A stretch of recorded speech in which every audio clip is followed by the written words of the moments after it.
माझा आवाज हो हो हो माझा आवाज येतो. माझा आवाज येतो का सर? हा आवाज येतो का माझा? हॅलो हॅलो आवाज आवाज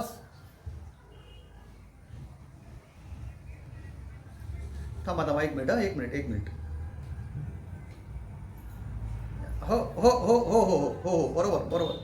आता येत असेल आवाज ना? येत. हॅलो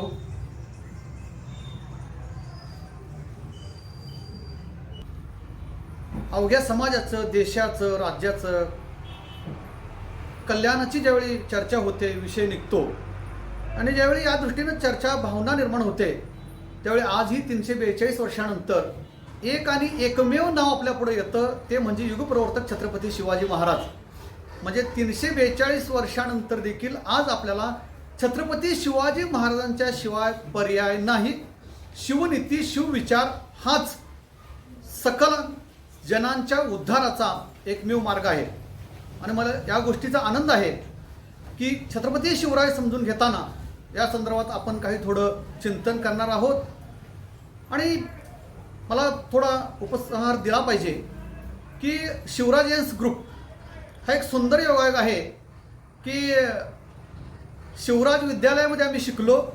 संस्थेचं नाव जय शिवराय एज्युकेशन सोसायटी आणि आमच्या ग्रुपचं नावही शिवराजेंस ग्रुप आहे. खरं वास्तविक वय वाढत जातं आणि वय वाढत गेल्यानंतर मागे पडलेलं वय आपल्याला रिव्हर्स आणता येत नाही. मात्र आठवणींच्या हिंदोळ्यांवर आपण पुढचा प्रवास देखील, वर्तमानाचा प्रवास देखील सुंदर बनवू शकतो.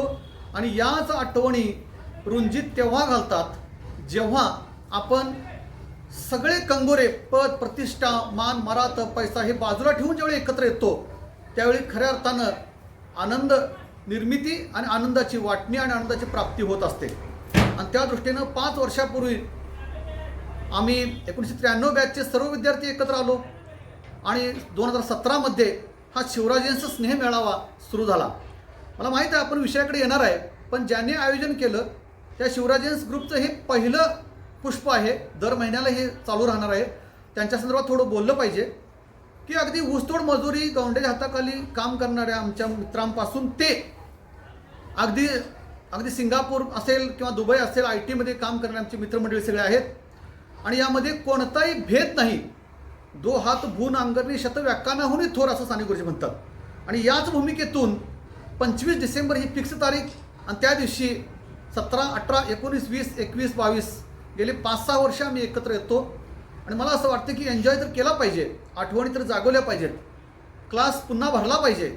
आठवणींचा हा वर्ग भरत असताना देखील आपण केवळ एन्जॉयसाठी एकत्र येऊ नये, तर प्रबोधनासाठी, विचाराच्या मंथनासाठी, चिंतनासाठी सुद्धा एकत्र येऊ शकतो का, हा विचार शिवराजेंस ग्रुपने जो ठेवला आहे तो कौतुकास्पद आहे. मी खूप वेळ घेणार नाही त्या प्रस्तावनेवर. मात्र तरीसुद्धा आपल्याच मित्रांची घरं महापुरात पडतात आणि मग शिवराजेंस ग्रुपला असं वाटतं की बाबांनो आपण हे प्रेम वाटू, आनंद, आठवणी शेअर करू. मात्र याच्याही पलीकडे जाऊन आपल्याला मित्रांसाठी काही करता येईल का. आणि असं करता करता 54,000 रुपयांचा निधी जमतो आणि त्यातले जो 35,000 ते 40,000 रुपये हे आपल्याच पूरग्रस्त मित्रांना गेट टुगेदरमध्ये दिले जातात. म्हणजे याचा अर्थ कोणी महान नाही, कोणी छोटा नाही, सर्वांना समत्वाच्या भूमिकेतून आणि कारुण्याचं अधिष्ठान आतमध्ये रुजवून आपल्याला सर्वांना सोबत घेऊन जाता येईल का, ही भूमिका या ग्रुपची आहे. आणि मला विकास मगदूम असतील, प्रदीप सर असतील, आमचे संतोष असतील किंवा अगदी आता परदेशातून जॉईन असलेले आमचे संतोष ढेरे असतील, या सगळ्या मित्रांचा अभिमान आहे की त्यांनी शिवजयंतीचं औचित्य साधून हा एक नवीन उपक्रम सुरू केलेला आहे. आणि फक्त इतकंच नव्हे की आपल्या ग्रुपपुरता मर्यादित हा उपक्रम न ठेवता तो सर्वत्र जावा. जितके काही लोक यात सहभागी होतील ते सहभागी करून घ्यावेत. कोरोनाच्या या सगळ्या पार्श्वभूमीवर अपरिहार्यतेतून का असे ना, झूम, गुगल मीट हे शब्द आपल्या आता परवलीचे बनले आहेत. आणि म्हणून त्या अनुषंगानं उद्या युगप्रवर्तक छत्रपती शिवाजी महाराज यांची जयंती आहे, शिवजयंती 19 फेब्रुवारी. आणि अशा पार्श्वभूमीवर अगदी 4 ते 5 दिवसांमध्ये या सगळ्या मंडळींनी हे नियोजन केलेलं आहे. जरूर सुरुवातीला जॉईनिंग होणं हे विलंबाचं झालं असेल किंबहुना टेस्टिंगचा विषय असेल त्यातूनही काही लेफ्ट झाले असतील आणि परत ती काही मंडळी आपल्याला पुढं जॉईन होतील प्रत्यक्ष व्याख्यानाच्यासाठी. तर असा सगळा हा प्रवास होत असताना या सगळ्या मंडळींचा आग्रह की आपल्या शिवराज एजन्सीबद्दल एखाद्या आमच्या सदस्यानं या कार्यक्रमाची सुरुवात करावी. आणि मी माझ्यासाठी भाग्याची गोष्ट मानतो की शिवराज विद्यालयामध्ये आम्ही शिकलो आणि या शिवराज एजन्स ग्रुपच्या वतीनं आज मला छत्रपती शिवराय समजून घेताना हा विषय या ठिकाणी दिलेला आहे. खरं तर मग समजून घेताना असं म्हटल्यानंतर मग समजले नाहीत काय असं नाही म्हणता येणार. समजले, मात्र कुठल्याही महापुरुषाच्या बाबतीत आपण समजून घेऊन पुढे जात असताना आपल्याला काही गोष्टींचं भान असणं आवश्यक आहे. म्हणजे आम्ही नेहमी असं म्हणतो की छत्रपती शिवाजी महाराजांचा जय जयकार केला पाहिजे का? केला पाहिजे. शिवाजी महाराजांचा जय जयकार केला पाहिजे. मी म्हणतो की जय जयकार, शिवाजी महाराजांची नंबर प्लेट, शिवाजी महाराजांचा फोटो असलेला टी शर्ट, हे सगळं ठीक आहे, ही उत्सवप्रियता आहे. मात्र याच्याही पलीकडं आपल्याला गेलं पाहिजे. शिवछत्रपतींचा जय जयकार हा उत्सवप्रियतेचा भाग बनलाच पाहिजे. किंबहुना महाराष्ट्राची अस्मिता छत्रपती शिवाजी महाराज नवे महाराष्ट्र नव्हे, संपूर्ण भारतवर्षाची अस्मिता म्हटलं तर काही चुकीचं होणार नाही, असे राजे छत्रपती शिवाजी महाराज. आणि जसं मी अगदी पहिलं वाक्य वापरलं की 342 वर्षानंतर सुद्धा आपल्याला या कल्याणासाठी, जनतेच्या कल्याणासाठी आपल्याला छत्रपती शिवाजी महाराजांचं नाव घ्यावं लागतं. यातच शिवाजी महाराजांचं सगळं मोठेपण अधोरेखित होतं. मी असं नेहमी गमतीनं म्हणतो की एखाद्याला मी विचारलं, काय रे तुझ्या आजोबांचं नाव काय? पंजोबांचं नाव बरं काय, आजोबांचं एका 5-6 सेकंदात किंवा 1-2 मिनिटात येत नाही. आजोबापर्यंत गाडी जाते, पंजोबापर्यंत जाते, पण तिथनं पाठीमागे जात नाही. मला असं म्हणायचं आहे की महाराष्ट्रामध्ये कुणाला लक्षात ठेवलं तर फक्त संत आणि छत्रपती शिवाजी महाराज आणि नंतर आमचे शाहू महाराज. का ठेवलं तर यांनी समाजाला लक्षात ठेवलं म्हणून समाजाने लक्षात ठेवलं. आपलं पण त्यावेळी कोणतरी होतंच ना. ज्यावेळी ज्ञानेश्वर महाराज होते, तुकाराम महाराज होते आणि ज्यावेळी छत्रपती शिवाजी महाराजांचा कालावधी आहे त्यावेळी आपलं सुद्धा कोणतरी होतं. मात्र त्यांचं नाव शोधायला आपल्याला हेळव्याकडे जावं लागतं. आणि संतांच्या आणि छत्रपती शिवाजी महाराजांचं वंशावळ शोधायला आपल्याला कुणाकडे जावं लागत नाही. म्हणजे शतकानुशतके हा शिवछत्रपतींचा जय जयकार आणि संतांचा जय जयकार चालू आहे. महाराष्ट्रीयन असल्याचा आपल्याला अभिमान आणि आनंद आहे की महाराष्ट्राची 2 रूप आहेत, भक्ती आणि शक्ती. आणि भक्तीचे रूप हे संत श्रेष्ठ ज्ञानेश्वर माऊली ते अगदी गाडगे बाबा इथंपर्यंत, किंवा अगदी बाळूमामांचा सुद्धा नामोल्लेख केला तरी हरकत नाही, इथंपर्यंत भक्तीची परंपरा या महाराष्ट्रानं वैभवशाली परंपरा निर्माण केली. आणि काय गमतीची किंवा इंटरेस्टिंग किंवा योगायोगाची गोष्ट अशी आहे, यात भक्ती परंपरेतून वाट स्वराज्याची जाते. किती इंटरेस्टिंग आहे.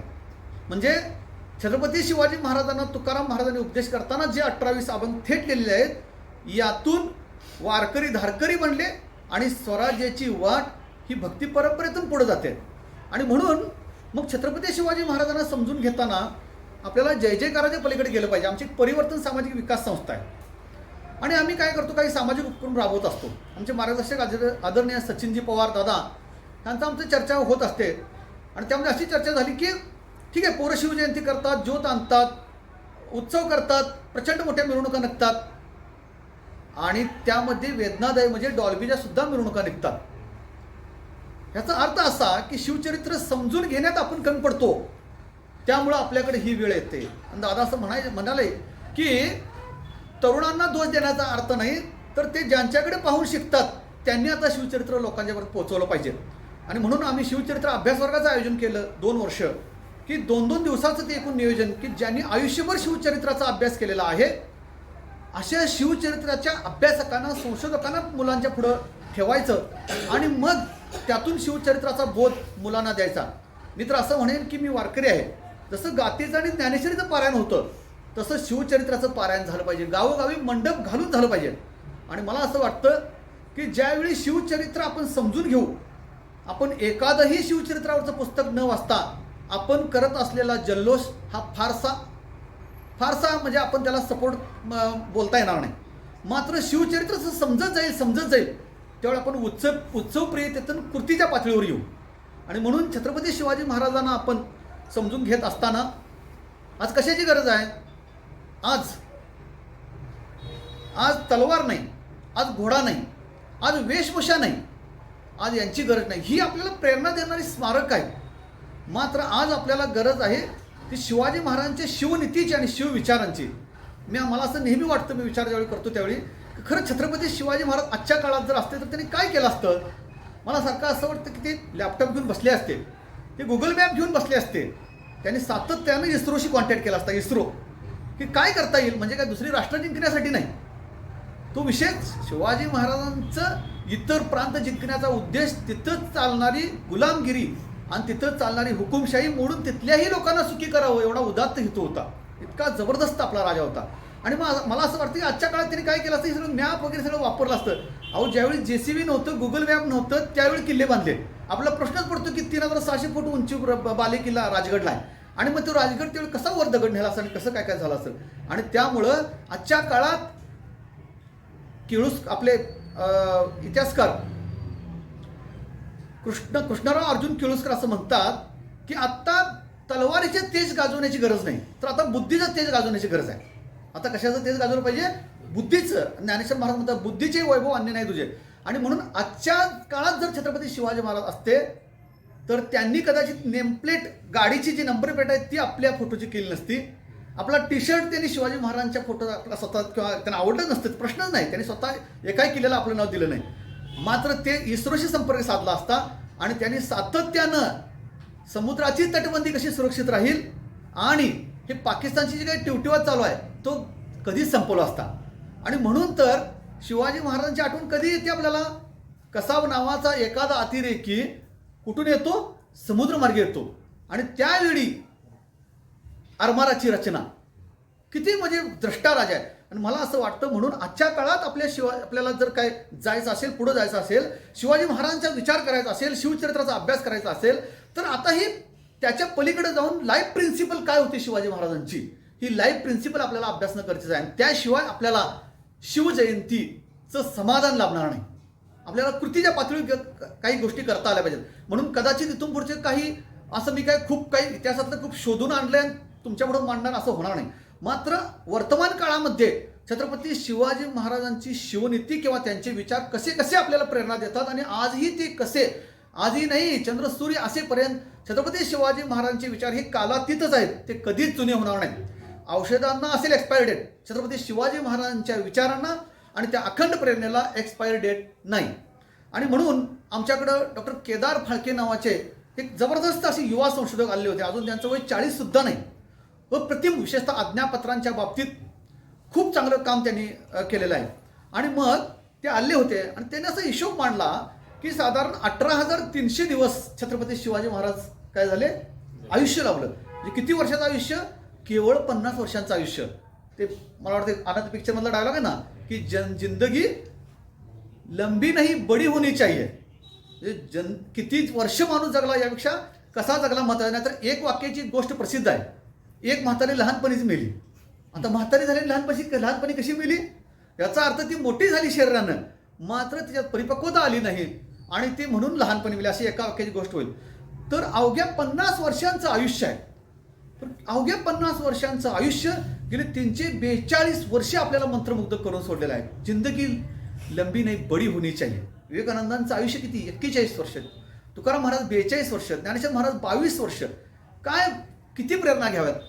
आणि म्हणून ज्यावेळी 18,300 दिवस ते जगले, फाळके सर असं म्हणाले की साधारण 2,500 ते 3,000 दिवस युद्धाचे आहेत. बालपणाचे समजा 10,000, एक 3,500-4,000 दिवस गेले, तर राहिलेले 10,000 दिवस शिवाजी महाराजांनी जे केलं ते आजच्या काळात खूप महत्त्वाचं आहे. युद्ध हे सर्वश्रेष्ठ होतं. असा जगाच्या पाठीवर राजा नाही की कमीत कमी रक्तपात करून युद्ध जिंकणारा आपला राजा होता, कौतुक आहे. आणि रक्तपात त्यांना मान्य नव्हता, अपरिहार्यतेतून त्यांनी रक्तपाताचे काही युद्ध खेळले. मात्र ते बऱ्याच वेळा तीही होत असताना तिथल्या जरी तो आपल्या विरोधातील प्रांत असला तरी सुद्धा त्या प्रांतातील जनतेला नुकसान पोहोचू नये याची काळजी ती घ्यायची.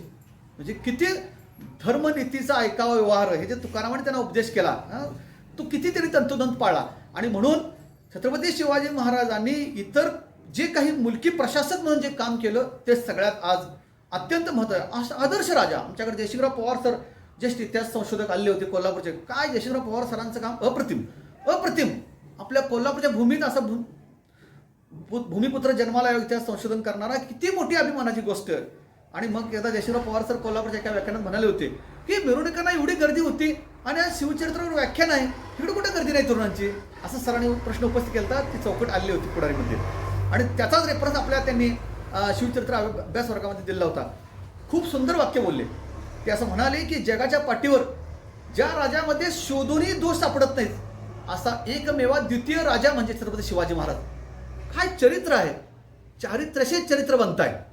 म्हणजे ज्यांच्यामध्ये शोधून सुद्धा टीकाकार थकले, दोष कुठं लावता येईल का, पण एकही दोष म्हणजे परकीट हे असतील कुणी असतील संशोधक, त्यांना कधीही शिवाजी महाराजांच्यामध्ये चरित्रामध्ये दोष सापडले नाहीत. किती मोठं आपलं वैभवशाली आपला राजा आहे आणि किती नरहर कुरुंदकर नावाचे इतिहास संशोधक किंवा तत्ववेत्ते असं म्हणतात की छत्रपती शिवाजी महाराजांचं हे पराक्रमी आयुष्य हे केवळ 3 गोष्टीत बंदिस्त करून चालणार नाही. त्या 3 गोष्टी प्रचंड पराक्रमी आहेत. मात्र त्याच्याही पलीकडे ते असं म्हणतात की अफजल खानाचा वध, शाहिस्ते खानाची बोटं आणि आग्र्याहून सुटका हे अद्वितीय पराक्रम आहेत. मात्र याच्याही पलीकडे शिवाजी महाराजांचं मोठेपण यात आहे की औरंगजेब शिवाजी महाराजांच्या अगोदर जन्माला आला आणि तो शिवाजी महाराजांच्या नंतर 25 वर्षांनी मेला, मात्र त्याला संपूर्ण स्वराज्य जिंकता आलं नाही. त्याची कबर याच भूमीमध्ये खोदली गेली. हे नंतर जे टिकणं आहे हे शिवाजी महाराजांचं खूप मोठेपण आहे. किती रयतेवर प्रेम केलं असेल, म्हणजे त्या प्रेमाला सीमाच नाही अक्षरशः. म्हणून काय द्यावे अशी व्हावी उत्तरे आहे तुकाराम महाराजी संतांबद्दल म्हणतात ते छत्रपती शिवाजी महाराजांच्या संदर्भाने सुद्धा लागू होतं. आणि म्हणून असे जे शिवाजी महाराज आहेत जे कालातीत आहेत आणि ते मोजक्या घटनांच्याही पलीकडे आहेत, त्या संदर्भानं आजच्या काळामध्ये आपल्याला काही बोध घेता येईल का, त्या दृष्टीनं आपल्याला पाहिलं पाहिजे. खरं तर जगात सम्राटही खूप झाले, त्यांची साम्राज्य होती, मात्र इथं स्वराज्य होतं. कदाचित साम्राज्य हा शब्द मला थोडा कमी वाटतो, संकुचित वाटतो थोडा, की साम्राज्य हे सम्राटाचं असेल कदाचित, पण स्वराज्य हे रयतेचं आहे. किती रयतेचं? कृष्णाजी अर्जुन केळुसकरांनी एक सुंदर वाक्य वापरलेलं आहे इतिहासामध्ये. त्यांच्या 1905 मध्ये छत्रपती शाहू महाराजांनी केळुसकर गुरुजींना विनंती केली, अर्थपुरवठा केला आणि सांगितलं की शिवचरित्र लिहा. आणि कधीतरी आपण हे पुस्तक घेऊन वाचलं पाहिजे. आता नवीन त्याची प्रत खूप सुंदर आहे. 1905ला छत्रपती शाहू महाराजांनी लिहून घेतलेलं चरित्र कृष्णाजी अर्जुन केळुसकरांच्याकडनं. त्यात ते काय म्हणतात की शिवाजी महाराज स्वतः ज्यावेळी लढले आणि शिवाजी महाराज ज्यावेळी सैनिकांना लढायला सांगत होते त्यावेळी एका हातात तलवार आणि एका हातात आगीचा गोळा घेतला नाही. म्हणजे छत्रपती शिवाजी महाराजांचा कालावधी वगळता जवळपास महाराष्ट्रात सगळ्या ज्या स्वाऱ्या झाल्या, यवनी स्वाऱ्या असतील, त्या सगळ्यांनी काय केलं, प्रदेश जिंकायचा आणि पेटवून टाकायचा. प्रदेश जिंकवायचा, पिकं नासधूस करायची, प्रदेश जिंकायचा, त्यातली स्त्री भोगायची. आणि कृष्णाजी अर्जुन केळुसकर इतिहासकार काय म्हणतात, शिवाजी महाराजांनी आपल्या सैनिकाला ही शिकवण दिली नाही. काय, एका हातात तलवार आणि एका हातात आगीचा गोळा. त्याने असं लिहिलं पुढं त्यामध्ये की त्यामध्ये शरण आलं, त्या शरणागताचं रक्षण केलं. आणि एवढेच नाही, कोणी शरण आला आणि म्हटला, शत्रूचा माणूस बरं का, त्यानं विश्वास दिला की मी माझ्या प्रांतात मी परत जातो, तर त्याने लिहिलं असं, हे काय मी आमचं सांगत नाही, त्याने असं लिहिलं की त्याला वस्त्रे दिली, त्याला अन्न दिले आणि त्याला जाण्यासाठी घोडासुद्धा दिलेला अशा काही लोकांना. म्हणजे शत्रूचा सुद्धा सन्मान करणारा आपला राजा आहे. किती मोठी गोष्ट आहे. आणि म्हणून आपल्याला पुढे जात असताना नीतिमान जगण्याचा आदर्श, नीतिमान जगण्या असं समर्थाने काय म्हटलं, श्रीमान योगी किंवा श्रीमंत योगी. खरं वास्तविक योगी हा श्रीमंत नसतो आर्थिकदृष्ट्या, भौतिकदृष्ट्या, बरोबर ना. आणि श्रीमंत माणूस योगी होत नाही कारण तो श्रीमंत असतो म्हणून, बरोबर ना. मग हे कसं काय, याचा अर्थ असा, उपभोग शून्य स्वामित्व. कसं म्हणजे मला कौतुक वाटतं की ज्या पुण्याच्या स्वराज्याच्या भूमीमध्ये गाढवाचा नांगर फिरला गेला आणि जिजाऊनी ती प्रेरणा पेरण्यासाठी सोन्याचा नांगर त्यातनं फिरवला. सोन्याचा नांगर फिरवला आणि त्यामध्ये त्या मातीतून सोनं उगवावं अशी भूमी शिवाजी महाराजांनी नंतर पिकवली, बरोबर ना. आणि इतकंच नाही, भूमीतून सोनं उगवलंच हिरवं, मात्र त्याच भूमीमध्ये 32 मन सोन्याचं आत्मविश्वास नावाचं सिंहासन निर्माण केलं. आणि त्या आत्मविश्वासाची प्रेरणा आज इतकी श्रेष्ठ आहे की भारतीय लष्करामध्ये लढताना सर्वात पुढं मराठा बटालियन असते आणि त्यांचा जय जयकार हर हर महादेव, बरोबर ना. सचिन दादांच्यावर चर्चा करताना दादाने मला एकदा सांगितलेलं होतं की तुकाराम महाराजांचा एक अभंग आहे, झाले रामराज्य काय उणे आम्हा, झाले रामराज्य काय उणे आम्हा, धरणी धरी पीक गायी ओळल्या म्हशी. कुठल्याही राज्याची काय संकल्पना आहे आदर्श राज्याची? आता आपण बदललो. आता काय आहे, उत्तम शिक्षण, उत्तम आरोग्य आणि रोजगार ह्या आपल्या आनंदी जगण्याच्या आंतरराष्ट्रीय स्तरावर 3 टर्म्स किंवा निकष आहेत. पण तसं पाहिलं तर ग्रामीण जीवनाचं किंवा त्या काळातलं दूध दुग्ध समृद्ध असणं आणि शेती समृद्ध असणं म्हणजे आदर्श गाव. आणि रामराज्यात असं होतं. आता मी म्हणतो काही जण रामावरच ऑब्जेक्शन घेतील 8000 वर्षापूर्वीचं, पण सचिनदादा मार्गदर्शक आमचे मला असे म्हणाले की दादा मला हा अभंग स्वराज्यावरच वाटतो. झाले रामराज्य काय उणे आम्हा. आणि तुकाराम महाराजांचा शिवाजी महाराजांच्या कितीतरी भेटी झाल्या होत्या. झाले रामराज्य काय उणे आम्हा, गायी ओळल्या म्हैशी, धरणी धरी पिकं. विचार करून घ्या, पांडुरंग बलकवडे सर आपल्याकडे आले होते शिवचरित्र अभ्यास वर्गामध्ये परिवर्तनच्या मांडणी करण्यासाठी कौलग्यामध्ये. ते काय म्हणले, ते असं म्हणाले की त्या अवर्षणग्रस्त शेतकऱ्याला शिवाजी महाराजांनी ताकद दिली. तिथं पेरण्यासाठी त्याला बी दिलं, त्याला विहिरी काढण्यासाठी बिनव्याजी कर्ज दिली, त्याच्या पिकांचा सारा पहिली काही वर्ष माफ करून टाकला आणि नंतर सुद्धा जिजिया कर लावला नाही. तर सोसल तेवढा टक्केवारी 20%, 10% असं जमल तेवढं 5 भाग म्हणजे काय रूपांतरित कर्जाचे हप्ते पाडून देण्याचं आत्तापासून नाही तेव्हापासून आहे. त्यामुळं पहिली कर्जमाफी करणाराच आपला राजा आहे. आणि नुसती कर्जमाफी करून अनुदानाच्या कोबड्या नाही दिल्या, तर आत्मविश्वास शेतकऱ्यांच्या मध्ये पेरला. आणि मला कौतुक आणि अभिमान इतका वाटतो की ज्या ज्या वेळी जय जवान जय किसान ही गोष्ट कानावर पडते त्यावेळी मला शिवाजी महाराज आठवतात. का आठवतात? तर ज्या शेतकऱ्यांना समृद्ध केलं, ज्या शेतीमध्ये हिरवं सोनं उगवलं, त्या शेतकऱ्याला हातात शस्त्र दिलं, जय जवान जय किसान. किती भारी आहे बरं. आता जय विज्ञान नंतर वाजपेयीने जोडलं 98ला. म्हणजे सामान्य शेतकऱ्यांच्या मध्ये आत्मविश्वास पेरण्याचं काम छत्रपती शिवाजी महाराजांनी केलं. पहिल्यांदा त्याची शेती समृद्ध केली आणि नंतर त्याच्याच हातात शस्त्र दिलं. आणि ती सुद्धा शस्त्र घेऊन असे लढले की आपल्या नीतिमान राजाला कुठेही कलंक लागणार नाही. एकही विषय असा नाही की शिवाजी महाराजांचं सैन्य लढलंय आणि ते लढत असताना त्याचं अनागोंदी केली किंवा कुणाचा विनयभंग केला किंवा कुणाकडून लूट आणली, म्हणजे त्या युद्धप्रसंगी किंवा कुणा धर्माला बाद आणले, असं कधी झालं नाही. म्हणून शिवाजी महाराज हे श्रेष्ठ यासाठी आहेत की जसं पांडुरंग बलकवडे सर म्हणले की शेती समृद्ध केली. आणि म्हणून आज सुद्धा ज्या ज्या वेळी शेतकऱ्यांच्या आत्महत्याचा विषय होतो, ज्या ज्यावेळी शिवाजी महाराजांचं नाव घेऊन आपण राजकारण करतो, त्यावेळी आपल्याला ते नाव घेण्याचा अधिकार आहे का? राजकारणाचा मुद्दा सोडून द्या. मात्र किमान महाराष्ट्राच्या पातळीवर अजून सुद्धा आपलं सिंचन 20%च्या पुढे जात नाही. आपल्याकडे वाटते समृद्धता. थोडंशी कृषी नागपूरला जा, सगळा घाट आणि सगळी जमीन अजून पाणी तहानलेलीच आहे. मराठवाडा अजून तहानलेलाच आहे. किती वर्ष पेरावं, किती वर्ष दुष्काळानं जावं, तरी पेरत राहावं. म्हणजे विचार करण्याची गोष्ट आहे की शिवनीती शिकणं म्हणजे काय? शिवनीती शिकणं म्हणजे शेतकऱ्याला समृद्ध करणं. ठीक आहे, तुमच्या आमच्यातला विषय नाही, पण चिंतनाला घ्यायला हरकत नाही. ते ज्यांच्या हातात आहे त्यांचा विषय आहे तो. मात्र शिवाजी महाराजांच्याकडे किती गोष्टी शिकाव्यात तितक्या कमीच आहेत. आणि नीतिमान जगण्याचा आदर्श छत्रपती शिवाजी महाराजांनी निर्माण केला. आणि जसं मगाशी म्हणलं की झाले रामराज्य काय होणे आम्हा, स्वराज्य हेच रामराज्य, स्वराज्य हेच रामराज्य. कारण त्यामध्ये गायी म्हैशी घ्यायला सुद्धा महाराजांनी पैसे दिले आहेत. बी बियाणं तर दिलंच, विहिरी तर हे म्हणजे त्या ऐकलं. आणि सगळ्या मोहिमा हे सगळी पिकं झाल्यानंतर विजयादशमीच्या नंतर असायच्या, बरं ना. आणि का तर शेतकऱ्याला सैनिक करायचं. अनुकंपा नावाचं तत्व सर मला वाचताना आनंदाने अभिमान वाटला. अनुकंपा नावाचं तत्व आहे ना, अनुकंपा नावाचं. एखादा माणूस सरकारी सेवेत असेल सर, तर तो गेला अचानक त्या सर्व्हिसमध्ये असताना, तर त्याचा मुलगा किंवा त्याची पत्नी सज्ञान जे असतील ते नोकरीत घ्यायचे. अहो, हे अनुकंपा नावाचं तत्व छत्रपती शिवाजी महाराजांनी आणलं. आपल्या सैन्यामध्ये लढणारा किंवा आपल्या कुठल्याही सेवेत असणारा माणूस जर गेला तर त्याच्या मुलाला सेवेत आपल्या घ्यायचं. आणि जर सेवेत घेता नाही आलं तर त्याच्या कुटुंबाचं रक्षण करायचं. प्रश्न पडतो की जगाच्या पाठीवर जे राजे झाले त्यांच्या सेनापती आणि ही बऱ्याच बंडाळ्यानंतर झाल्या किंवा त्यांच्यातच लाताळ्या व्हायच्या. पण शिवाजी महाराजांसाठी जीव देणारी माणसं का निर्माण झाली असतील?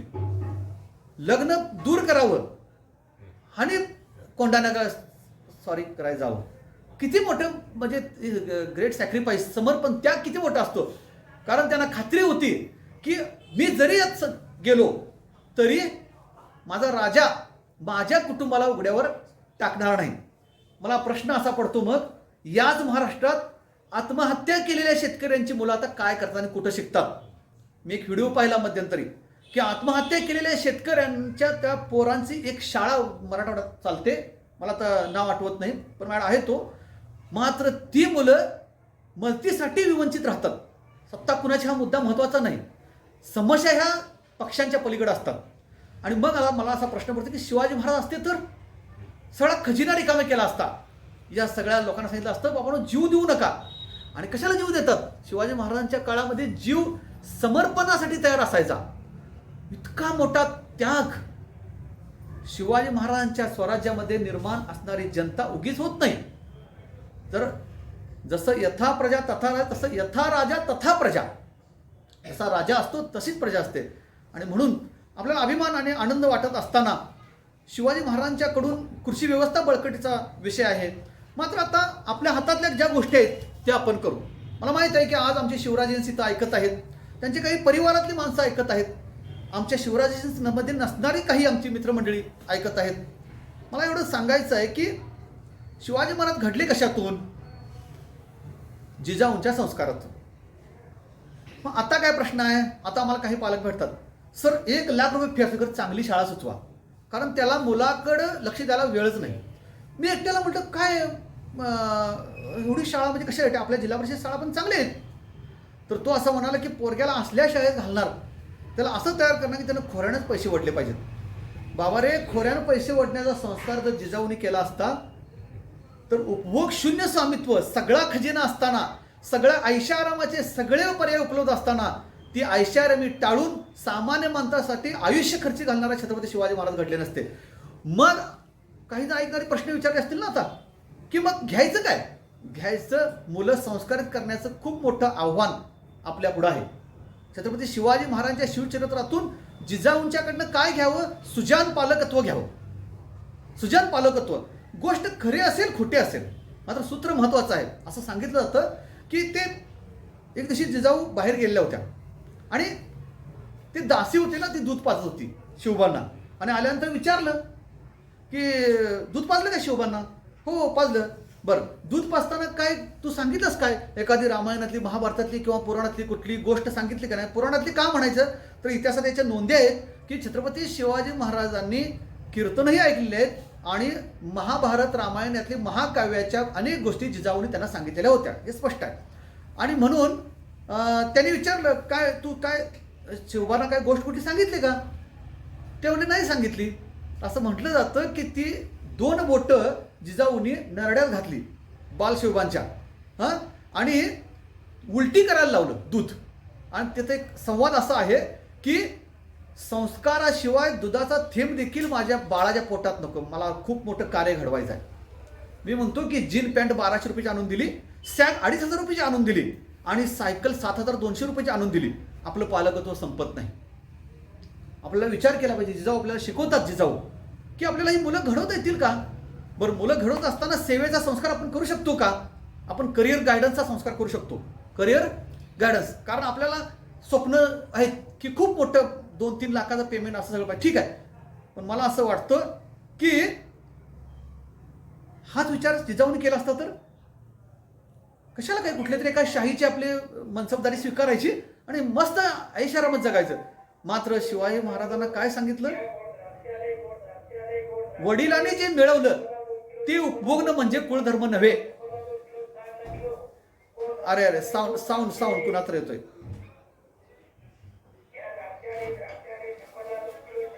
साऊंड साऊंड हां.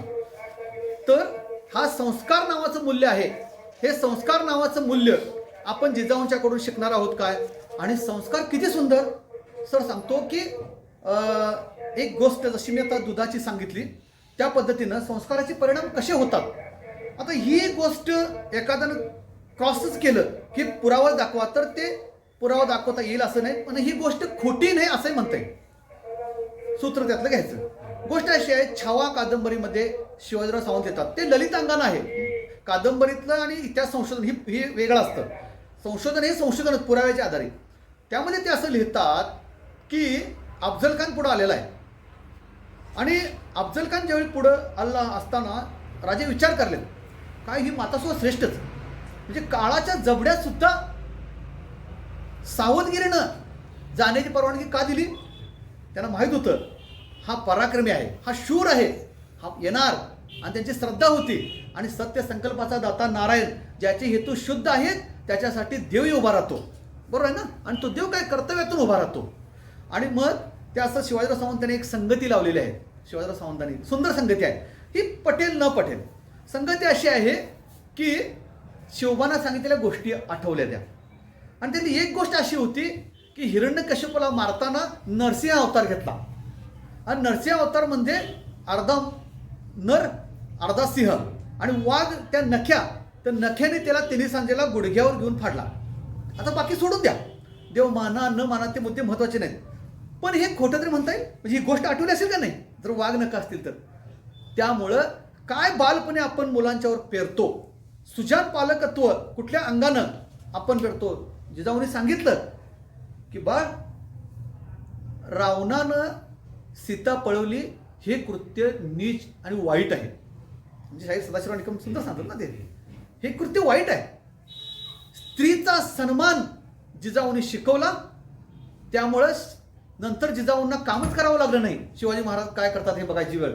आणि म्हणून लांज्याच्या पाटलाचं हातपाय तोडण्यापासून ते कल्याणच्या सुभेदाराचं सुनेचं प्रकरण असू दे, ज्यावेळी स्त्रीचा सन्मान ज्यावेळी मी इतिहासात वाचतो, आपण पाहतो, त्यावेळी जगाच्या पाठीवर अनेक सम्राटांनी स्त्रीला नाचवली.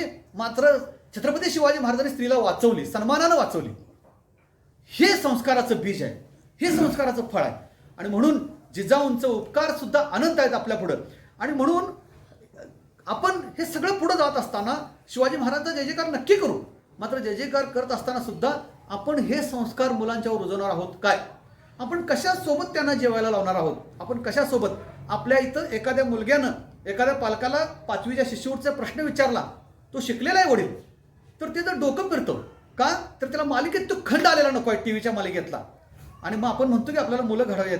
आपण मुलांशी संवाद साधणार आहोत का? बरोबर आहे ना? आणि मग मुलांशी संवाद साधू तर ती शिवजयंती होईल.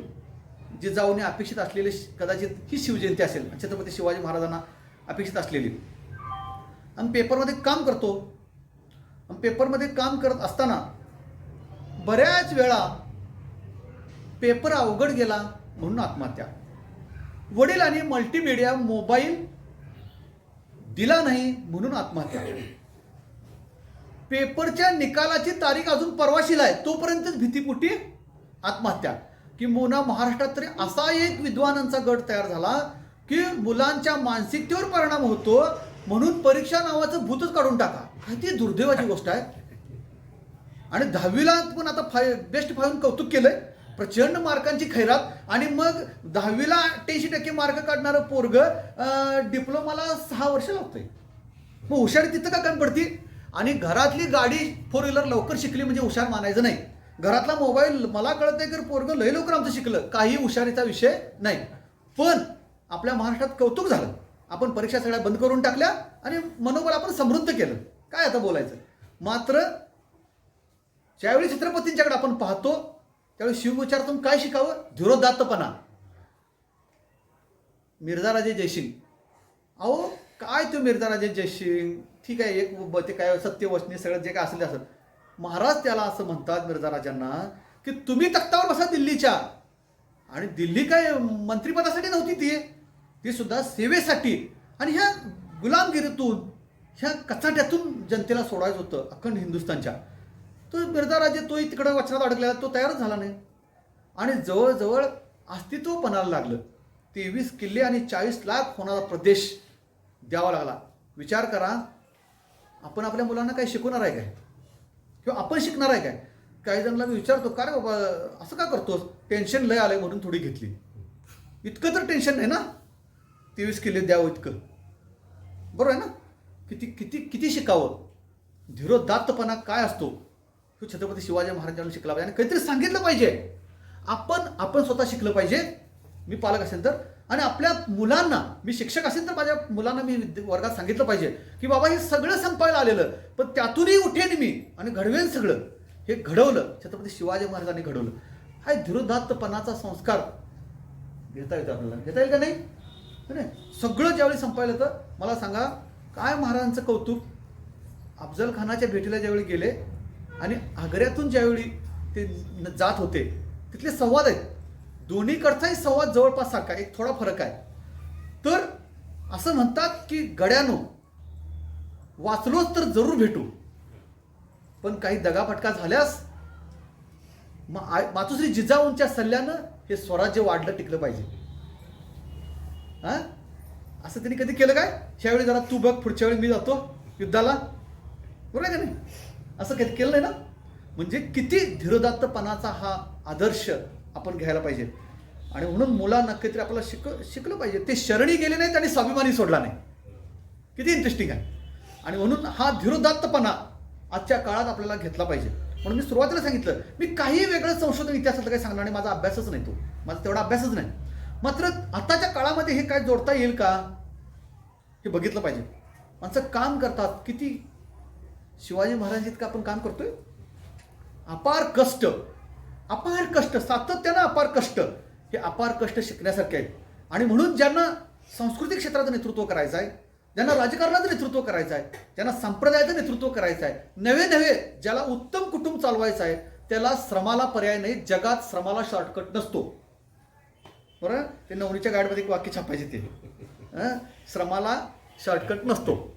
आणि मग किती कष्ट करावेत शिवाजी महाराजांनी मला सांगा. असा राज दरबार भरून नर्तिका वगैरे मध्य सुंदर चालू अवघड होतं, पण कधीही नाही. आणि म्हणून अपार कष्ट, अविश्रांत मेहनत ज्यावेळी शिवाजी महाराजांची आपण पाहतो, त्यावेळी ज्यावेळी आपल्या अपयशावर बोलायला लागतो, त्यावेळी आपण विचार केला पाहिजे, मी विद्यार्थी असेल तर मी किती तास कष्ट घेतले, मी शेतकरी असेल तर किती तास मी खपलो, आणि मी शिक्षक असेल तर मी किती निष्ठेनं त्यात शिकवलं, मी ग्रामसेवक असेल तर किती निकोपपणे निष्ठेनं मी सेवा केली, मी जर सरपंच असेल तर किती निकोपपणे काही त्यात स्पर्श न करता मी सेवा केली, मी जर पत्रकार असेल तर मी काही स्पर्श कलंकित न होता मी काही सेवा करू शकलो का. आणि अविरत सेवा आणि निरपेक्ष सेवा. काय भगवद्गीता पाठांतरापेक्षा जगणंच महत्वाचं आहे. हो बरं ना, भगवद्गीता जगणं, जो काय निष्काम कर्मयोग भगवान श्रीकृष्णाने सांगितला, आणि त्याबरोबर शिवाजी महाराजांचे अपार कष्ट, आणि नेता असून लीडर आहे. खरंच ते आता आपल्याकडे उलट आहे, नेत्याने लय कष्ट घ्यायचं नसतात, कार्यकर्त्यांनी कष्ट घ्यायचे असतात ना, म्हणजे असं असते साधारण. म्हणून आता अशा वेळी आपण ज्यावेळी पाहतो त्यावेळी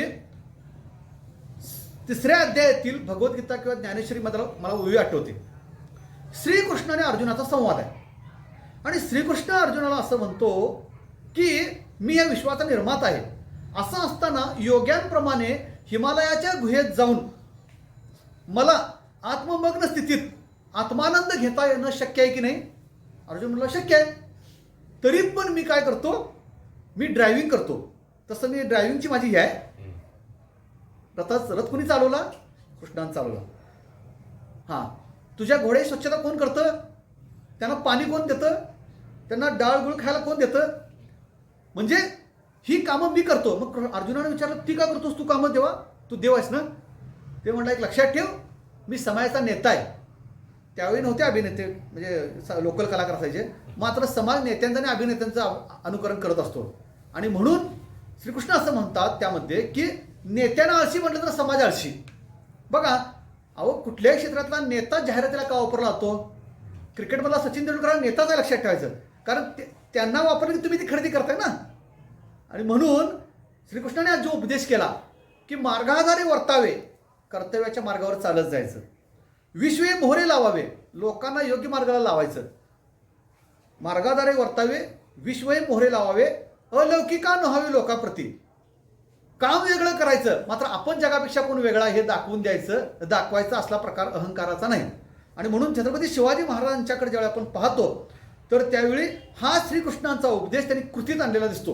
मार्गाधारे वर्तावे. म्हणून ज्याला लिडरशिप करायची आहे त्याला अविरत स्वतःला खपून घ्यावं लागेल.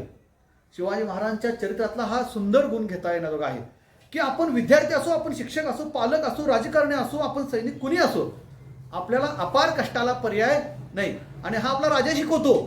आणि ऐशारामी न करता त्यांनी काय केलेलं आहे ही दाखवून दिलेलं आहे की कष्ट किती महत्त्वाचे असतात. आणि ते कष्ट इतके इतके महत्त्वाचे आहेत की किर्लोस्कर गुरुजींनी असं लिहिलेलं आहे की ते स्वतः उतरायचे युद्धामध्ये आणि त्यांचा स्वतःचाच पराक्रम इतका असायचा की त्यांच्या सेनापतीला गर्वच होऊ शकत नव्हता.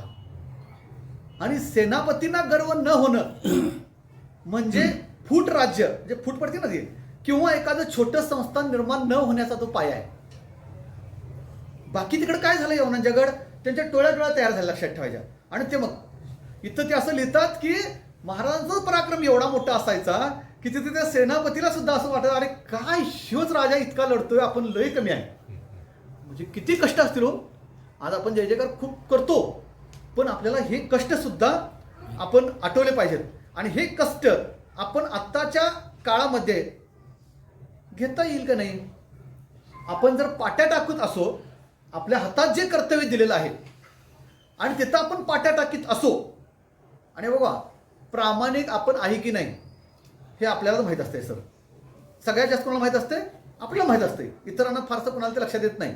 आणि स्वतःचा आत्मा ज्यावेळी सांगेल की बाबा तू पाट्या टाकतोस आणि मग आपण कुठल्याही क्षेत्रात जर पाट्या टाकत असू तर छत्रपती शिवाजी महाराजांचं नाव घेण्याचा अधिकार राहतो काय, हा प्रश्न आहे ना. आणि म्हणून जसं संस्काराचं मूल्य आहे, धीरदत्तपणाचं आहे, अपार कष्टाचं आहे, त्यावेळी शिवचरित्रातून एक खूप महत्त्वाची गोष्ट शिकावी अशी मला वाटतं. हा खूप महत्त्वाची आहे, आजच्या तरुणाईसाठी तरी खूप महत्त्वाची आहे. आणि ती म्हणजे अजन्म निर्व्यसनी आणि सावध. बर, निर्व्यसनी राहायला किती लाख रुपये लागतात? व्यसनी व्हायला पैसे लागतात ना, निर्व्यसनी व्हायला पैसे लागत. शिवाजी महाराजांनी जगाच्या पाठीवर असा एकमेव राजा, सगळे राजे युद्धावर जात असताना त्या मद्याच्या घागरी आणि जनानखाना स्त्रिया त्या सोबत असायच्या. मात्र असा एकमेव राजा त्या दोन्ही गोष्टींना त्यांनी निर्बंध घातलेले होते. किती मोठी गोष्ट शिकण्यासारखी आहे. म्हणजे निर्व्यसनी राहता येणं ही शिवजयंती आहे. एवढी जरी गोष्ट केली आणि आम्ही निर्व्यसनी राहणं हे आपल्या कुटुंबाला किती आनंद देऊन जात असेल. शिवाजी महाराजांच्या चरित्रातून शिकावं काय, किंवा छत्रपती शिवराय समजून घेताना असा विषय का लिहिला, तर आपण संस्कार घेऊन जायचं आहे. आणि ज्यावेळी मी वाचतो, ऐकतो की छत्रपती शिवाजी महाराजांनी मद्याच्या थेंबाला स्पर्श केला नाही. शिवचरित्र 19 तारखेच्या पार्श्वभूमीवर ज्यावेळी वाचत असतो त्याच वेळी जानेवारी महिन्यात एक निर्णय होतो आणि प्रचंड मनाला वेदना होती. आणि मी अगोदर सांगितलं याच्या संदर्भात जोडू नका कशाला राजकारणाला. त्याच महाराष्ट्रात दारू विकायला परवानगी दिली जाते. काय कसं हे जर घ्यायचं आणि हे कसं बोलायचं, माझं तळमळ समजून घ्या तुम्ही. किती एखादा सजगपणे इतिहास वाचणारा आणि शिवाजी महाराजांना डोक्यावर नाही डोक्यात घेणाऱ्या माणसाला तुम्ही कुठल्याही विचारा, सोडून द्या बाकी विषय, ते कुणी नाव घ्यावं ज्याचा त्याचा विषय ते काय म्हणजे राज्य. मात्र त्याच महाराष्ट्रात आपल्याला कशासाठी का असं ना मला माहीत नाही कशासाठी आपल्याला तो निर्णय घ्यावा लागतो मद्य विक्रीचा. हा शिवाजी महाराजांचा सन्मान आहे. म्हणजे आपल्याला किती, मी म्हणतो आता त्यांचं सोडून देऊ आपण, पण आपली पावलं तिकडे वळू नयेत ह्याची काळजी आपण आता घेतली पाहिजे. आणि म्हणून घरं वाचवायची असतील तर आपल्याला जसा तो संस्कार महत्त्वाचा आहे सेवेचा, कर्तृत्वाचा, तसा आपला निर्व्यसनी राहण्याचा सुद्धा संस्कार शिवचरित्र आपल्याला देतं. आणि म्हणूनच राजांचं काय तुकाराम महाराजांचं वचन आहे, मध्ये मातले ते नागवेची नाचे. तुकाराम महाराज म्हणले काय दारुडं काय कसं बी नसते, म्हणजे त्याला अंगावर काय आहे का नाही कसं नाही, तुकारामाने सांगितलं. आणि म्हणून साधू संतांनीच स्वराज्याची वाट ही महाराजांना अधिक लवकर दाखवली. म्हणजे जिजाऊंचा संस्कार होता, त्यांनी जे पाहिलं होतं ते भयंकर होतं या मायलेखाने, आणि म्हणून त्यातून स्वराज्य उभं राहिलंच. मात्र दया तिचे नाव भूतांचे पालन अनेक निर्दालन कंटकांचे. बऱ्याच वेळा संतांना आणि संत साहित्याला लोक म्हणतात ते जुनाट आहे किंवा ते मिळमिळत आहे. तुकाराम महाराजांनी कसली दया सांगितली. हे राजा छत्रपती शिवाजी महाराजांना उद्देशून लिहिलेला आहे. समोर कीर्तन केलेला हा अभंग आहे. दादाने कीर्तनात बरेच वेळा तो घेतलेला होता. तर त्यामध्ये तुकाराम महाराज असं म्हणतात, हे राजा भूतांचे पालन म्हणजे सामान्य जनता भूतमात्रांचे पालन ही पण दया आहे. आणि दुसरी पण दया आहे अनेक निर्दालन कंटकांचे. जी माणसं समाजाला त्रास देतात त्यांना संपवणं ही सुद्धा दया आहे. हा फक्त ती नियमित मार्गानं. नंतर उद्या कोणतरी उठल्याने म्हणा मी घालतो गोळी, तसं नाही चालणार. त्या चौकटीत छत्रपतींना ते स्वतः राजे होते, त्यांना तो अधिकार होता. म्हणजे हा सुद्धा उपदेश त्याने कृतीतून दाखवला. आणि तीच कृती करत असताना अजन्म निर्व्यसनी राहणं एवढी जरी आपण गोष्ट केली तरी सुद्धा ती छत्रपती शिवाजी महाराजांना केलेलं अखंड अभिवादन ठरेल. आणि ते व्हावं असं मला वाटतं. किती जनतेवर प्रेम करावं मग सांगितलं. निर्व्याज्य प्रेम, कशाची अपेक्षा न करता प्रेम करावं. आणि हे प्रेम मला असं वाटतं की प्रेम करायला पण पैसे लागत नाही. बरोबर आहे का नाही. आणि म्हणून जो मगाचा संदर्भ दिला की एखादा जिवाजी महाले माहीत आहे की तिथं जाऊन आपलं काय होणार आहे, तरी सुद्धा तो प्राणांचं समर्पण करण्यासाठी का बरं तयार होत असेल. किती प्रेम केलं असेल. म्हणजे एक. आणि ते राज्यारोहण तरी कशासाठी होतं. राज्यारोहण सुद्धा आत्मविश्वासाच्या निर्मितीसाठीच होतं. सामान्य माणसाला असं वाटत होतं सगळ्या त्या येवणी त्या सगळ्या आक्रमणाने की त्यांना असं वाटत होतं की काय नाही, ही लाचारी गुलामगिरी म्हणजेच जगणं. पण एक प्रज्वलित करण्याची ज्योत गरज होती आणि महाराजांनी ती केली. आणि ते सिंहासन त्यांनी कुणाचं मांडलं, रयतेचं मांडलं. आणि म्हणून निर्व्याज्य प्रेम शिवाजी महाराजांकडून शिकावं. मी म्हणतो की तू जे नेतृत्व करण्याच्या ज्या क्षेत्रात त्यांनी त्या समूहावर प्रेम करावं. अहो 4-5 लोकांचा स्टाफ असतो आणि त्यांच्याच एकमेकांच्या प्रेम जडत नाही. किती दुःख आहे. बरोबर आहे की नाही. कुठल्याही एका ठिकाणी 4-5 जण असतात आणि त्यातले 3 एकमेकावर बोलत नसतात. कसं करणार आपण. शिवाजी महाराजांनी काय घेणार आहे. आनंदाचे आवारू मांडू जगा हे ज्यावेळी माऊली सांगतात त्यावेळी मला शिवाजी महाराजांचं एक कौतुक वाटतं की ते एका धनगरला महाराजांनी काम सांगितलं होतं. एका धनगर व्यक्तीला काहीतरी कसं काम होतं एक महत्त्वाचं. आणि ते काम करून ज्यावेळी ते धनगर आला त्यावेळी महाराजांना इतकं भरून येतं ते की खूप मोठी कामगिरी केलीस तू. आणि बघा आता हे राजे आहेत ना. आणि पाया डायरेक्ट कसं म्हणजे एक संकेत त्यावेळी होते ना काही. कसं बघा पाया पडणं सुद्धा कसं दाखवलं. बाबा तू लय नाही, तू खूप मोठं काम केलंस असं वाटतं पाया पडावं. आणि त्यानंतर त्या धनगरांना हात जोडलेत आणि ते म्हणले नको राजे. आणि मग राजेने पुढे कडी काय केली बघा. ठीक आहे आजची पंगत तुझ्यासोबत, संपलं ना. काय म्हणजे प्रेम करण्याची काय माध्यम असू शकतात. अहो नुसता पाठीवरनं हात फिरवला तरी सुद्धा एखादा माणूस समर्पणाला तयार व्हायचा. त्या धनगराला किती आनंद वाटला असेल. बरं आहे का नाही. किती आनंद. म्हणजे आपल्यासाठी एक राजा म्हणतो की पाया पडावेसे वाटते. आणि मग धनगर काय म्हणतो नको नको नको. आणि मग काय म्हणतात आज तुझ्यासोबत मी जेवणार. म्हणजे काय द्यावं लागतं. प्रेम सुख देई प्रेम सुख देई प्रेमेविना नाही समाधान.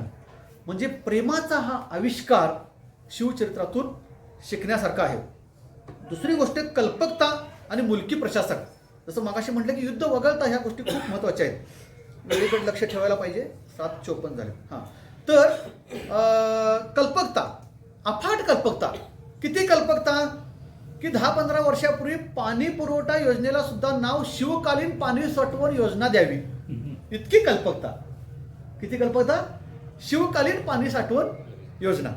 म्हणजे रूप हार्वेस्टिंग वॉटरचा जो प्रयोग आहे बरोबर ना, तो पाणी ह्याच्यात हे करण्याचा तो रायगडावर राबवला. आणि ती कल्पकता काय झालं आपल्या शासनाने घेतली आणि शिवकालीन पाणी साठवण योजना दिली.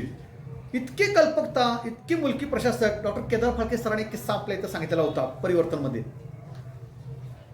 केंद्र सरकारनं शिकण्यासारखा किस्सा आहे, विशेषतः साखर उद्योगाच्या बाबतीत, किंवा कांदा किंवा सोयाबीन दर पडतात ना. पोर्तुगीजांचं मीठ खाली आलेलं होतं आणि पोर्तुगीजांचं मीठ प्रचंड स्वस्त आणि आपलं मीठ उठना. म्हणजे उठना म्हणजे काय, खपेना. सरांनी असं सांगितलं की राजेने आयात कर लावला,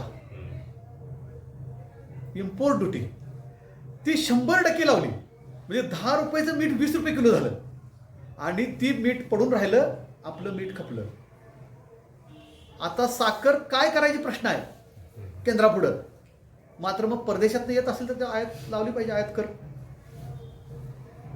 सोयाबीनचं मध्ये दर पडले, काय सांगितलं, सोयाबीन इतकं आयात केलं, आयात कर लावला पाहिजे ना. किती साधी गोष्ट आहे. मात्र गोष्ट साधी असली तरी इच्छाशक्ती महत्वाची लागते आणि खरंच आपल्याला राज्य चांगलं करायचं काय हे पहिल्यांदा महत्वाचं असतं. आणि मी म्हणतो त्यांचं त्यांनी करू द्यात, राज्य करते जे करतात ते. मात्र आपल्या पातळीवर आपल्याला एक उत्तम प्रशासक, साधी गोष्ट. मग तुम्ही म्हणणार ठीक आहे साखर विक्री, मग आम्ही काय घ्यायचं यातनं. त्या इतिहासात एक नोंद आहे, म्हणतात ना हलक्या कानाला माणूस असू नये. ती एक म्हण आहे, गणपती सोन्याला खरं कान पितळाचं. कोणतरी आपल्या बॉसविषयी सांगतात असं. म्हणजे काय म्हणतात, आमचा साहेब चांगला आहे हो, खरं ते कान पितळाचं असं म्हणतात आमच्या ऑफिसात असं. तर शिवाजी महाराजांची त्रिस्तरीय रचना असायची. शिवाजी महाराजांच्या एखाद्या त्या अष्टप्रधान मंडळ असेल किंवा खाली बरेच कामगार होते ना सगळे असे. अष्टप्रधान मंडळ सुद्धा लोकशाहीचा पाया महाराजांनीच घातला. तर त्यांना जेवढी कानावर एखादी गोष्ट यायची तर तेव्हा ते खात्री करायची. अजिबात हलक्या कानाची नव्हती शिवाजी महाराज. हलक्या कानाचं न होणं हा सुद्धा शिवसंदेश आहे. हलक्या कानाचं न होणं आणि हलक्या कानानंच गोंधळ झालेत. तर आम्हाला वनवासाला पाठवण्यापर्यंत ते आत्ता इथं आपल्या घराघरातले उद्योग जे आहेत चालले, जे कल आहेत ते सगळे कशाने झाले, हलक्या कानानं. इतिहास असं लिहितात की छत्रपती शिवाजी महाराज असे दोन्ही तिन्हीकडनं ते चेक करायचे आणि खात्री करायचे. कोणतरी सांगतोय जवळचा कितीही सांगू दे, चेक करणार. आणि एवढंच नाही, जवळचा किती असू दे, दोष असतील तर शिक्षेला आहे की नाही. म्हणजे शिवाजी महाराजांच्याकडनं हे जे काय हलकं कान न करता जगणं आहे हे सगळ्यात महत्वाचं आहे. आणि म्हणून मुलकी प्रशासक म्हणून जी कामं केली, अहो गडावरचा कचरा खाली टाकू नका हा, आणि तो काय करा, तो पेटवा, त्याची राख परसात टाका, परस बागेत माळवं करा. ते तुम्हाला माळवं काय करेल, भाजीपाला तयार होईल हे सांगावं. आरमार बांधताना लाकडे घ्या, मात्र वटलेली घ्या. आणि वटलेली लाकडं तोडताना सुद्धा व्हिडिओ मोड चालू नाही, एक मिनिट. वटलेली लाकडं तोडताना सुद्धा ती त्याच्या मालकाला विचारा, कारण त्या मालकाला झाडे ही मुलाहून देखील प्रिय असतात. काय मुलकी प्रशासक आपण तोडत चाललो आणि आपल्याकडे लय भारी पद्धत आली. ती म्हणून काय पद्धत माहिती आहे काय, समजा आता इथं जर दुर्गमन वाडला खोदाई केली की नाही ह्याची कशाची मायनिंग बॉक्साईडची, तर त्याला पॅरलल झाड म्हणत 2000 रत्नागिरीत लावायचे. काय आपलं प्रशासन, किती मुलकी प्रशासक श्रेष्ठ आहे आपलं. मला आश्चर्य वाटतं, मी ज्यावेळी तिकटा ऑफिसला जातो त्यावेळी निप्पाणी तिकटा रस्ता बघून शिवाजी महाराज काय म्हटले असते. 2,87,00,000 रुपये एका किलोमीटरला खर्च आहे. म्हणजे एखादा अधिकारी सर जर PWDचा असेल तर बाकीचं सोड, तुझ्या साहेबाचा आदेश पाळतो, पण शिवचरित्र वाच, तुला कळेल की काय दर्जा असतो आणि दर्जा कसा असावा. सेवेशी तत्पर हिरोजी इंदोलकर अजूनही त्या रायगडाच्या एक हे अशा अभंग आहेत. हा बरं आहे ना. आणि काय त्यावेळी होतं, काय अल्ट्राटेक होतं का काय होतं, काय होतं, काही नाही. चुन्यामध्ये ते केलेलं काम, मात्र त्याच्या पाठीमागची निष्ठा सगळ्यात महत्त्वाची होती. आणि म्हणून ही कल्पकता आपल्याला पुढे जाऊन मदत करू शकते आपल्या जगणं समृद्ध करण्यासाठी. वर्ष, 1.5 वर्ष, 2 वर्ष गेलं, 6 महिने गेली, आपल्याला धार्मिक तेढ निर्माण होतात. काय बोलायचं. आता सध्या जवळच्या राज्यातला विषय चालू आहे. छत्रपती शिवाजी महाराज नक्की अभिमानी होते, मात्र धर्मवेडे नव्हते. हा होते ना, त्यांची तुळजाभवानीवर श्रद्धा होतीच, शंभू महादेव कुलदैवत होतच, प्रश्नच नाही. म्हणून तर ती घोषणा ना हर हर महादेव. मात्र जे पलीकडच्या बाजूला होत होतं ते शिवाजी महाराजांच्या बाजूला होत नव्हतं. पलीकडच्या यवनी आक्रमकांना त्यांना एखादा माणूस त्यांनी जिंकला रे जिंकला म्हटलं की ती काय करायचे, जसं मगाशी सांगितलं पिकं पेटवायची, स्त्रियांचं दुर्दैवानं सगळं छळ करायचे आणि आपल्या हातात जरा बऱ्यापैकी माणूस सापडला की त्याला धर्म बदल. शिवाजी महाराजांनी एकाही व्यक्तीला धर्मांतराचा आग्रह केला नाही की केलं, म्हणजे नेताजी पालकरांचं ते स्वतः परत घेतलं आणि ती सुद्धा एक आत्मविश्वासाची पेरणी होती, असं पण होऊ शकतं, चिंता करण्याचं कारण नाही. हा आत्मविश्वास पेरायचा होता, हा संदेश पेरायचा होता. मात्र जो प्रदेश जिंकला त्यांच्या धर्माचा सन्मान छत्रपती शिवाजी महाराजांनी केला. एखादी कोरोनाची प्रत सापडली ती सुद्धा कुठेही डिस्टर्ब कुणा त्या प्रतीला न करता ती तिकडे तिकडे घेऊन जावी. आपणही शिकलं पाहिजे. राज्यघटनेनं प्रत्येकाला त्याचं धर्म स्वातंत्र्य दिलं आहे, मात्र धर्म स्वातंत्र्याचं रूपांतर स्वैराचारात होणार नाही याची काळजी घ्यायची जबाबदारी आपली आहे. आणि म्हणून ज्यावेळी मी धर्म या अंगानं शिवाजी महाराजांच्याकडे पाहतो त्यावेळी कौतुक वाटतं की इतका स्पष्ट संदेश शिवाजी महाराजांनी दिला असताना सुद्धा आपल्या वाटा चुकतात. दुसरी गोष्ट, शिवचरित्र वाचत असताना आता हा मुद्दा खूप महत्त्वाचा आहे. कुठेही महाराज लिंबू, काळी जादू, बावली आणि काय ते पिवळा भात ह्याच्या नादाला लागलेले नव्हते. मला वाईट याचं वाटतं सर की शिकलेली माणसं रांग लावून असतात. पोरग्याचं लगीन होईना, नोकरी लागना, शेजाऱ्यांना असं केलं, अरे मग तिकडे काय जातोस. शिवाजी महाराज कधीही असला उद्योग केला नाही. कर्मकांडाला कधीही शिवाजी महाराजांनी थारा दिला नाही. आणि आपण पूर्वांग महाराष्ट्रात राहतो आणि काय करतो, आपण 7-8 गावं झाली की एक संस्थान तयार केले आणि काय लय लागत नाही. एखादा किलो भंडाराने एखादा किलो अंगारा झालं की म्हणजे काय होतं आपलं, आणि तो बुवा झाडाखाली बसतो आणि त्याच्यापुढे आपण रांग लावून जातो. अरे काय, ज्या बाळूमामांनी कर्मयोग सांगितला, आयुष्यभर श्रमाची पूजा केली, त्याच नावानं सुद्धा काही माणसं, माझं आडनाव भोसलेच आहे ना ते काय सांगायचं, त्याच आता मध्ये आत गेले. म्हणजे किती दुर्दैवाच्या गोष्टी आहेत त्या. तर कर्मकांड विरहित जगणं आजच्या काळात शिवचरित्रातून काय शिकावं. एवढा मोठा पराक्रमी राजा छत्रपती शिवाजी महाराज त्यांनी कधीही कर्मकांडांचा आधार घेतला नाही. अशा प्रकारे शिवचरित्रातून बऱ्याच गोष्टी आपल्याला शिकण्यासारख्या आहेत. आणि मला माहीत आहे काही विद्यार्थी ऐकत आहेत, त्यांचे पालक ऐकत आहेत. पालकत्व असेल, विद्यार्थ्यांचा अभ्यास असेल, त्याचं कष्ट असतील. आणि बाळांनो मी सांगेन की परीक्षा होऊ देत किंवा न होऊ देत, मात्र आपण काय केलं पाहिजे, सदैव तयार असलं पाहिजे, कष्ट घेतले पाहिजेत. आणि कष्ट शिकावे कुणाकडून, तर छत्रपती शिवाजी महाराजांच्याकडून शिकावेत.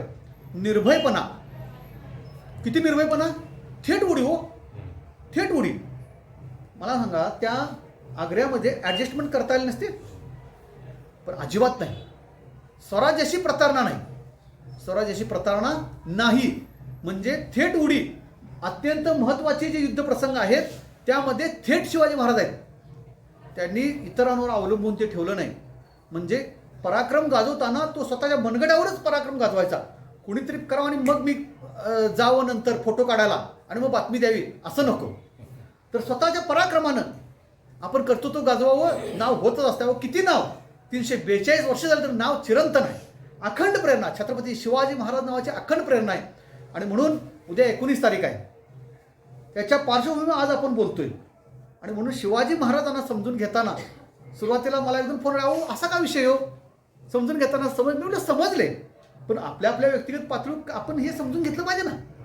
आपण जय जयकार पण करू आणि शिवाजी महाराजांची शिवनीती, शिवविचारसुद्धा आपण काय करू, आपण पुढे नेऊ. मला वाटतं की 1 तास वेळ दिली होती मला. शिवराजेस ग्रुपला पुन्हा एकदा धन्यवाद की त्याने एका विषयावर त्या ठिकाणी बोलायची मला संधी दिली. खरं असतं मी काय संशोधक पण नाही आणि अभ्यासक पण नाही. वारकरी परंपरेमध्ये काम करता करता गाथेकडून शिवचरित्राकडं जावं असा एक योगायोग. आणि मग त्यातून कधीतरी 4थीचं पुस्तक म्हणजे अंतिम वाटलं होतं.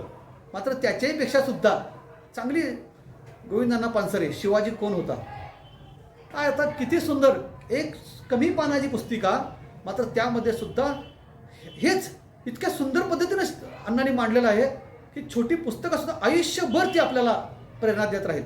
आणि म्हणून वाचाल तर वाचाल हे बाबासाहेबांनी जे म्हटलं ते सगळ्यात महत्त्वाचं आहे. आता प्रश्न असा आहे की वाचा म्हणावं हे ठीक आहे, पण वाचावं कुणी हा प्रश्न आहे.